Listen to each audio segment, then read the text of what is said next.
En lo profundo de los Andes, cuando cae la noche y el viento gélido comienza a silbar entre los picos de granito, hay algo que no deberías escuchar. Un grito, un sonido seco, desgarrador, que no parece humano, pero que tampoco encaja con el rugido de ningún animal conocido por la ciencia. Un eco que atraviesa las montañas como una cuchilla de hielo y se queda instalado en tu mente, repitiéndose una y otra vez. Dicen los ancianos, aquellos cuyos rostros están surcados por el tiempo y el frío, que si lo escuchas con demasiada claridad, ya es demasiado tarde para ti. Lo llaman el Jarjacha, una criatura maldita, una entidad que, según las leyendas más oscuras, no siempre fue un monstruo sediento de pavor. Alguna vez fue humano. En las comunidades rurales más alejadas de los Andes, especialmente en las punas de Perú, existe una historia que ha sobrevivido al paso de los siglos, pasando de generación en generación a través del susurro. No está escrita en los libros oficiales de historia. No se enseña en las aulas de las escuelas modernas, pero todos en la montaña la conocen, desde el niño que pastorea ovejas hasta el arriero que cruza los pasos más peligrosos. El Jarjacha no es solo una leyenda para asustar niños antes de dormir, es una advertencia, una historia visceral que habla de castigo divino, de una culpa insoportable y de una transformación que borra cualquier rastro de piedad. Según los relatos de quienes aseguran haber sobrevivido a un encuentro, el Jarjacha es una criatura grotesca, una aberración de la naturaleza. Algunos dicen que conserva un cuerpo vagamente humano, pero tan deformado y estirado que parece una sombra elástica entre las rocas. Otros aseguran, con la voz temblorosa, que posee dos cabezas que se disputan el control del cuerpo, o que su rostro está tan distorsionado que parece una máscara de carne derretida. Pero hay algo en lo que absolutamente todos los testimonios coinciden, sin importar la región o la época.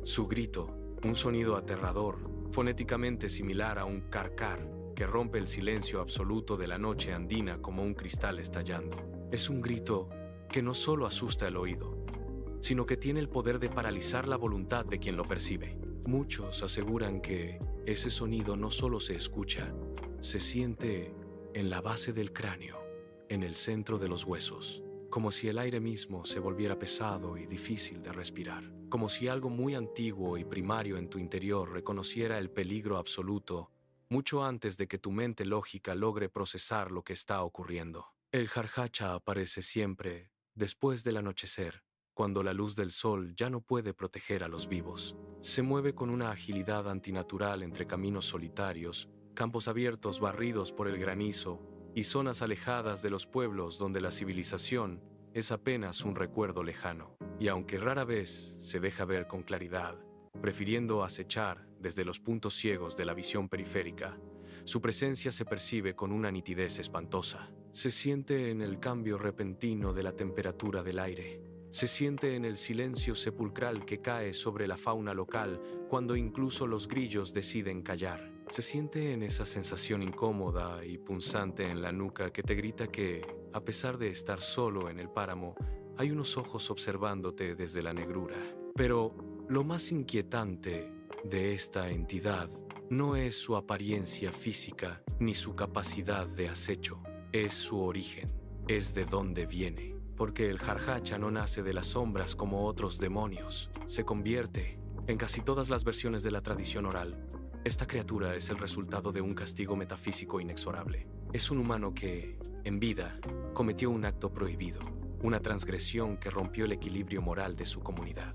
Especialmente actos considerados tabúes supremos dentro de la cosmovisión andina, como el incesto, la traición a la sangre o la ruptura de los lazos familiares más sagrados. Y como consecuencia de ese pecado que la tierra no puede perdonar, es condenado por las potencias de los cerros, transformado en una bestia que camina en la frontera de los mundos, obligado a vagar por las noches eternamente, sin poder volver a ser nunca quien era, atrapado en un ciclo de hambre y desesperación. Su grito, ese cárcar constante que le da nombre, no es solo un sonido para cazar, es un lamento, es la expresión última de un dolor que no tiene fin, de un arrepentimiento que llegó demasiado tarde, de una condena que se lleva en la piel. Un recordatorio constante y ruidoso de su humanidad perdida, de todo lo que sacrificó por un deseo prohibido. A lo largo de los años, cientos de personas en los pueblos más remotos aseguran haber tenido encuentros cercanos con el Jarjacha. Campesinos que regresaban tarde a sus hogares tras una jornada extenuante y se veían rodeados por el eco en los desfiladeros. Viajeros solitarios que cometieron el error de cruzar caminos oscuros durante las noches de luna nueva. Habitantes de pueblos alejados que escucharon cómo algo rascaba las paredes de piedra de sus casas mientras emitía ese sonido gutural. Todos describen una experiencia sensorial similar. El frío que quema, el tiempo que parece detenerse, y la presencia de algo que no pertenece a este plano. Un sonido imposible que desafía la biología.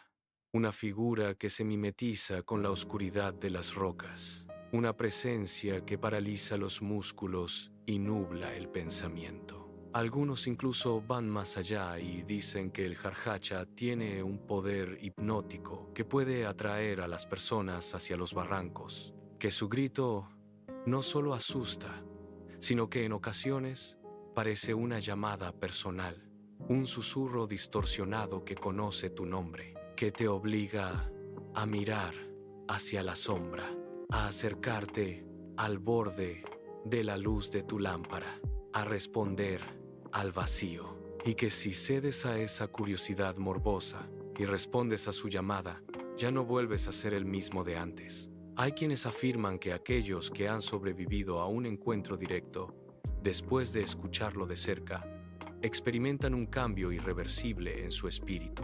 Pesadillas recurrentes donde la montaña los devora. Una sensación constante de miedo que no se quita ni bajo el sol del mediodía. La idea fija y paranoica de que algo los sigue, incluso en medio de la multitud, incluso en el refugio de sus camas. Pero entonces, desde la comodidad de la ciudad, surge la pregunta inevitable que la razón siempre intenta formular.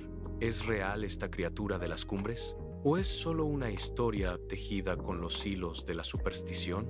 Muchos sociólogos y antropólogos creen que el Jarjacha es un mito de control social creado por las propias comunidades, una forma extremadamente efectiva de mantener el orden y la cohesión, una herramienta pedagógica para advertir sobre los comportamientos prohibidos y las normas éticas del grupo, una manera de enseñar, a través del terror más puro, las consecuencias sociales y espirituales de cruzar ciertos límites morales. Otros, desde una perspectiva más pragmática, intentan encontrar explicaciones racionales a los avistamientos. Hablan de animales nocturnos, como pumas o aves de presa, cuyos sonidos se distorsionan y amplifican por la acústica particular de los cañones de montaña. Ecos que viajan kilómetros y deforman cualquier ruido cotidiano hasta volverlo algo irreconocible y aterrador. Mencionan la capacidad de la mente humana, influenciada por la hipoxia de la altura y el miedo ancestral, para crear figuras antropomórficas en la oscuridad total. Incluso se ha hablado de estados psicológicos alterados causados por el aislamiento extremo, el frío intenso y la privación sensorial de las noches andinas. Pero ninguna de estas explicaciones, por muy lógicas que parezcan en un papel, logra eliminar completamente el misterio en el lugar de los hechos. Porque hay algo en la atmósfera de los Andes que no se deja explicar por la ciencia simple. Demasiadas historias que coinciden en detalles específicos, demasiados testigos que no se conocen entre sí y describen lo mismo, demasiados detalles que se repiten con una precisión inquietante. Y es precisamente esa persistencia lo que mantiene viva la leyenda, alimentándola con cada nuevo susurro nocturno. Ahora piensa en esto por un momento, mientras el silencio te rodea. ¿Y si el Jarjacha no es solo una criatura física que se esconde tras las rocas? ¿Y si es algo mucho más profundo y peligroso, un símbolo viviente? Una representación externa del miedo humano más antiguo, de la culpa que no nos deja dormir, de la voz de la conciencia proyectada hacia el exterior. En muchas culturas alrededor del globo, las historias de criaturas malditas tienen un propósito que trasciende lo narrativo. No están diseñadas solo para asustar por diversión. Están ahí para actuar como guardianes de la psique colectiva, para mostrar, de forma gráfica y violenta, lo que ocurre cuando se rompen las reglas fundamentales que nos hacen humanos, cuando se cruzan límites que la propia estructura de nuestra alma no está diseñada para soportar. Y, tal vez, Eso es lo que realmente representa el Jarhacha en su esencia más pura. No un monstruo de carne y hueso con dos cabezas, sino una advertencia viva, una entidad de castigo que nos recuerda nuestra fragilidad ética, una historia que se cuenta en voz baja para recordar quiénes somos, para prevenir la caída en la sombra, para marcar con fuego lo que está bien y lo que está mal. Las montañas de los Andes son viejas, mucho más viejas de lo que podemos imaginar, y guardan secretos que la modernidad no ha podido borrar. Historias que no han sido olvidadas porque están grabadas en la misma piedra de los Apus. Relatos que siguen vibrando en la memoria colectiva de un pueblo que sabe que no está solo en la inmensidad. El Jarhacha no es un fósil del pasado, una curiosidad folclórica para turistas. Es parte del presente vibrante de la montaña, porque aún hoy, en pleno siglo XXI, hay quienes aseguran con absoluta seriedad haberlo escuchado en las noches de tormenta. Y cuando alguien menciona ese grito en una reunión, cuando el nombre del Jarhacha flota en el aire de una cabaña, el silencio cambia instantáneamente. Las miradas se cruzan con una rapidez instintiva y nadie se ríe de la historia, porque en el fondo, incluso el más escéptico de los hombres siente un escalofrío, porque nadie quiere comprobar por cuenta propia si la leyenda tiene garras. Tal vez tú nunca veas al Jarhacha en tu vida.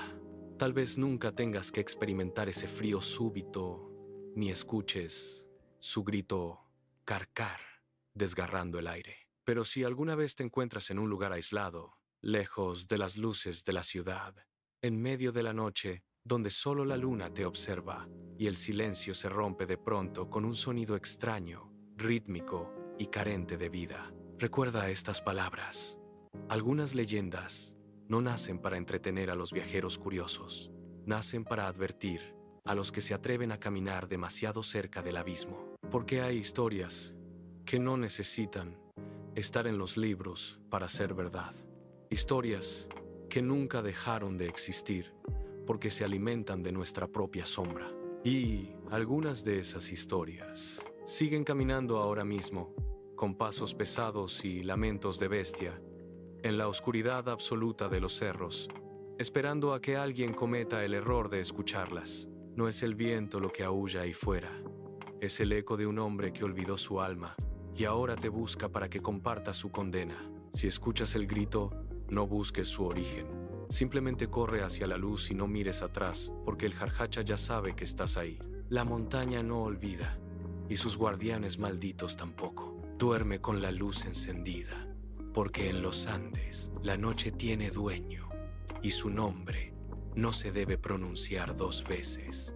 Mantente alerta, mantente humano. Si te gustó este video, dale like, comenta y suscríbete al canal Historial del Gran Mundo.